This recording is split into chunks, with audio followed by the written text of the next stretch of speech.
মহিলাদের বিষয়ে কিছু কথা বলতে চাই।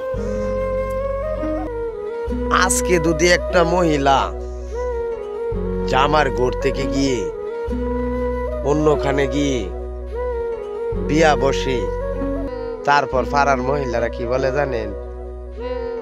এই মহিলাটা ভালো না। এক জামাইয়ের ঘর থেকে আরেক জামাইয়ের ঘরে হাঙ্গা বই উঠছে, খারাপ। আর আমরা পুরুষের সমাজে কিছু পুরুষ আছে ঘরের বেটি রাইখাও অন্য কোনো মহিলারে বিয়া করে আনে। তারপর এলাকার মানুষ কি বলে জানেন? তারপর এলাকার মানুষ বলে যে শুনছুন কি, যে মুখ কানের মুখ বাইতো আর একটা বিয়া করিয়াছি গরু বউ তুইয়াও।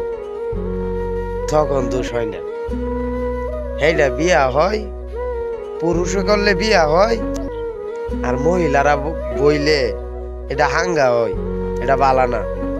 এই সমাজের কিছু কিছু লোক আছে তেমন, যে অন্যের বালা দেখতে পারে না।